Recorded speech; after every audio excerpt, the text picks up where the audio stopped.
Hi students, welcome back to our channel. So, இன்னைக்கு வீடியோல என்ன சம் பார்க்க போறோம் அப்படின்னா prove tan power 4 theta plus tan square theta equal to secant power 4 theta minus secant square theta அப்படிங்கிற some தான் வந்து பார்க்க போறோம்.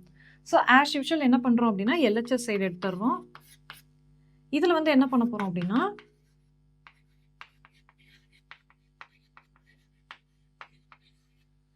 tan square theta வந்து ரெண்டுலயுமே காமனா இருக்கு. ஸோ அதனால இதை வந்து நம்ம secant theta-வா மாற்றணும். அதனால என்ன பண்றோம் அப்படின்னா ஃபர்ஸ்ட் இதை சிம்பிளிஃபை பண்றோம். பண்ணிட்டு நமக்கு தேவையான secant theta-வா மாற்ற போறோம்.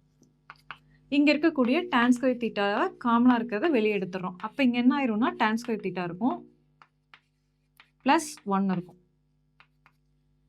நமக்கு வந்து ஆல்ரெடி ஃபார்முலா தெரியும். என்ன அப்படின்னா tan square theta plus 1 equal to secant square theta. அதே மாதிரியே tan square theta-ஓட ஃபார்முலா என்னன்னா secant square theta minus 1. So இந்த ரெண்டு ஃபார்முலாவும் நமக்கு ஆல்ரெடி தெரியும். அதை தான் வந்து இப்போ இங்கே அப்ளை பண்ண போகிறோம். ஸோ tan square theta-ஓட ஃபார்முலா என்ன அப்படின்னா secant square theta minus 1. அடுத்து இங்கே tan square theta plus 1 இருக்குது. இதோட ஃபார்முலாக்கு நம்ம அப்ளை பண்ண என்ன வேல்யூ கிடைக்குன்னா secant square theta கிடைக்கும். இப்போ இந்த secant square theta-வை இதுக்குள்ளே மல்டிப்ளை பண்ணுறோம். மல்டிப்ளை பண்ணும்போது என்ன ஆயிரும் அப்படின்னா secant power 4 theta minus secant square theta-ன்னு வந்துடும். ஸோ RHS கிடைச்சிருச்சு.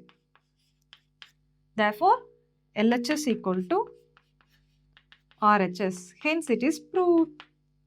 ஸோ இந்த சம் வந்து ரொம்ப ஈஸியான சம். பார்க்கும்போது டிஃபிகல்ட்டாக தான் தெரியும். பட் நமக்கு வந்துட்டு ஈஸியாக ஃபார்முலா மட்டும் மெமரைஸ் பண்ணியிருந்தோம் அப்படின்னா நம்ம ஜஸ்ட் அப்ளை பண்ணாலே போதும்.